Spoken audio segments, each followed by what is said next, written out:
lasap na lasap mo talaga yung ano ng isda. Ayan guys, oh. Grabe. Tikman natin yan.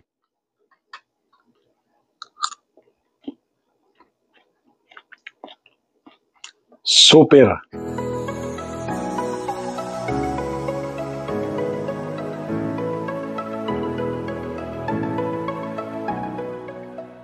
Set up guys.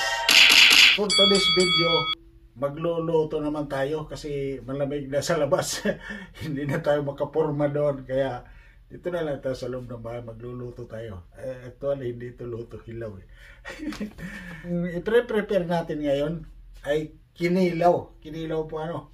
Dito sa Canada wala kang mabibili na fresh na isda. Yung mga ibig sabihin yung bagong huli. Pero meron dito mga mabibili na mga frozen na pagka dinipros mo ay para talagang fresh talaga siya kasi from the wild doon sa dagat mismo inano nila pinapackaging at saka diretso pinoprosen. So nakabili po ako, ito po, ayan, ito po ay mahi-mahi. Mahi-mahi po ano, ayan, kikilawin natin yung iba naman isasabaw. Ayan po ano. Ay, ito yung ano niya, yung packaging. Ayan, nabibili lang po sa Costco. Wild huli po to sa wild caught. Ay, kaya lang may price dito, suwads daw. Boneless, skinless. May English, may French pa dito kung gusto nyo. Ayan. So, ikikilaw natin ito. Hintayin lang natin na lumambot ng konti bago natin hiwain. Ayan, malambot na. Medyo lumalambot na. So, tuturuan ko kayo kung paano magkilaw ng isda. No? Ang kinikilaw lang po ay isda, hindi po karne. Sila dito, mas gusto nila yung karne na hilaw-hilaw kaysa isda, no? Ako ayaw ko nun. So, simple lang ano, sa mga Pilipino, simple lang magkilaw. Ituturo ko sa inyo. So, panoorin kung paano ang proseso. Ito yung sangkap natin guys sa ating kinilaw. Nakita nyo naman doon sa bago natin hiniwa ito. So, ito na siya, hiniwa ko na siya ng maliliit na cubes. Yan, ganyan. So, ngayon, pagka nahiwa ng ganyan, ang mga ingredients nandito, luya, sibuyas, kalamansi, at saka suka, at saka asin. Una, bababaran muna ito ng suka saglit.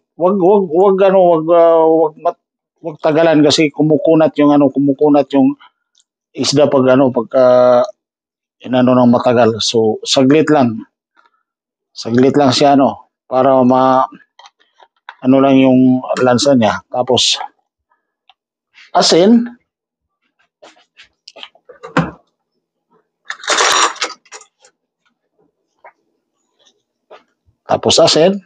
ayan, tapos haluin muna para lahat ng suka, no? Mapapansin nyo, nagiging pumuputla siya, suka eh. Ayan.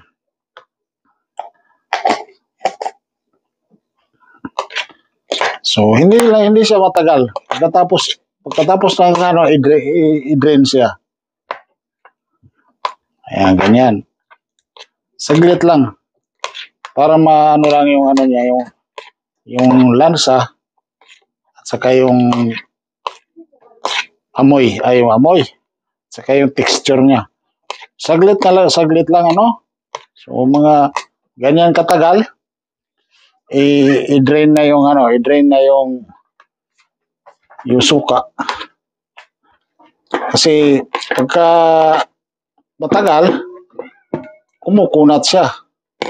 Hindi na nagiging tender ang isda. Gamitan nyo ng salaan ang pag-drain kasi siyempre mahulog. Ito nga pala guys, pagkatapos ito hiniwa, ay inano muna ito sa salaan para talaga maubos yung ano niya, yung madrin talaga yung tubig. So ngayon, ihahalo na natin yung mga mixture. Luya, sibuyas, yan. Dami na sibuyas eh. So ayan, talsikan.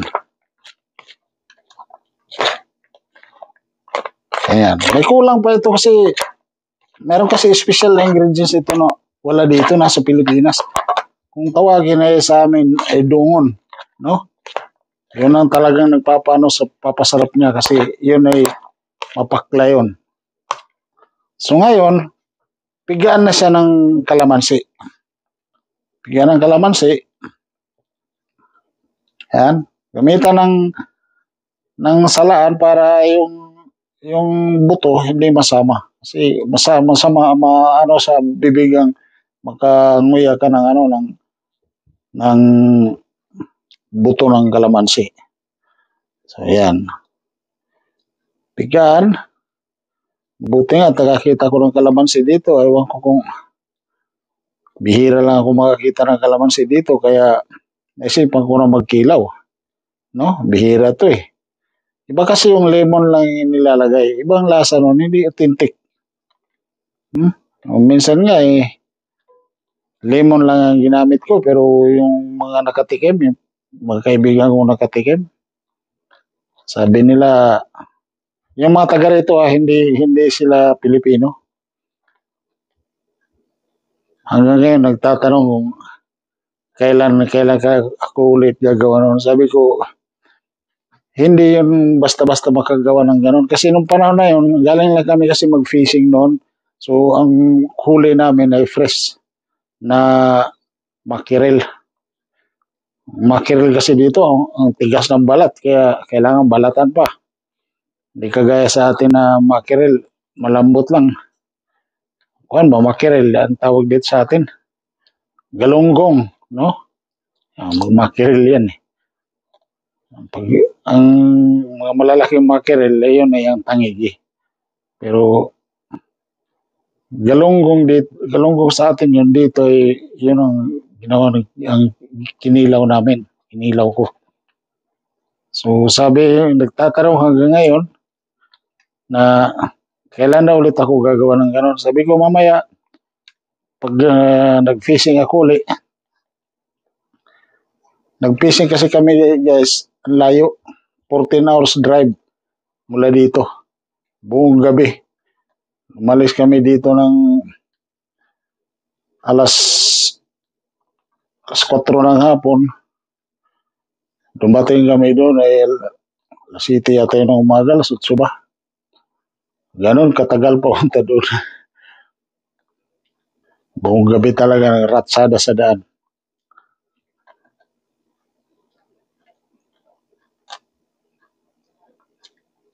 Ayan o, ano na yung humiwala yung buto.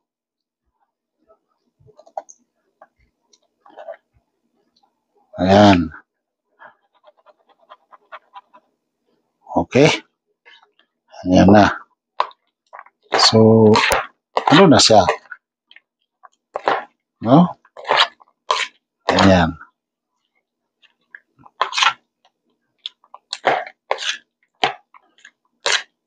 Simple lang yan eh. Tapos, dagdagan ng konting suka. Kasi ang suka, yan ang ano, yan talagang, ang kalamansi kasi, ang ano ng purpose ay aroma. Konti lang, konting suka lang. Ayan. Nanalo na suka kanina eh. Pagka suka lang kasi, walang aroma, wala siyang amoy. So, lasap na lasap mo talaga yung ano ng isda, ang lasa. Samantalang pagka lagyan mo na ng kalamansi at saka ayan, ganyan. So, titikman natin kung ano ang kuan ng lasa. Ayan, taste mo na. Ako kabay.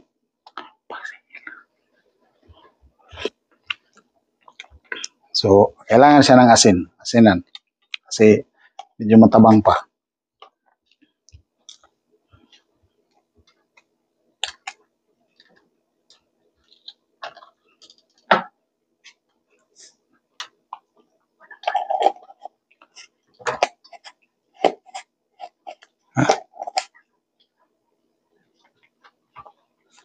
Ano man na rin. So, ayan na guys. So, pagkatapos lagyan ng asin, matimpla ng suka, ito yung pang last. Ito yung pang last guys, pero optional lang ito. Pwede hindi, kung wala available. Kung ano naman, kasi pang sariling kain lang ito, hindi naman pang tinda. No? So, nakakita ako sa grocery ng authentic na chicharon na talagang galing sa imported galing sa Pilipinas. Mang Pedro. Ayan. The best talaga yan. So, imimix mo lang ng gano'n, no? Oh? Para siyang, para siyang yung salad na Italian. Matawag doon? O salad ni Cesar. Ewan ko kung bakit pinangalan niya kay Cesar. So, ayan guys, oh. Grabe. Super. Talagang super. Oh, grabe. Okay. Tikman natin yan. Tikman natin.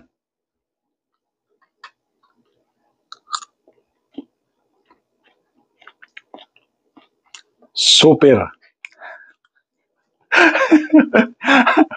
Ginaya yung Azerbaijan na ano.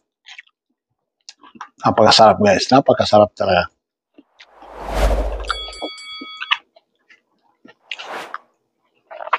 So, maraming salamat. Sana may natutunan kayo. Sa simple lang. So, yung mga marunong na dyan, like na lang or dagdag ng suggestion sa comment kung anong dapat. Lahat na kasi ng available na material na pwedeng gawin dito, yun lang ang inano ko. Kasi iba sa Pilipinas, marami talaga masarap ang ingredients. Kasi kung sa amin, tawagin ito ay binakaw. Bakit binakaw? Kasi doon sa tabing dagat lang ito ginagawa. So, fresh talaga. Dinidikdikan lang ng balat ng mangrove, kung tawagin sa amin bakaw. Yung balat ng mangrove, maasim, mapakla. So, pagka nag-meet sila at saka yung suka, may lasa talaga na kakaiba, napakasarap. So, yun guys, maraming salamat. Sana ma-appreciate nyo yung gawa ko. Paki-like lang sa video natin at saka paki-share, paki-comment naman sa kung ano yung salubin ninyo. So, maraming salamat. God bless. Bye-bye.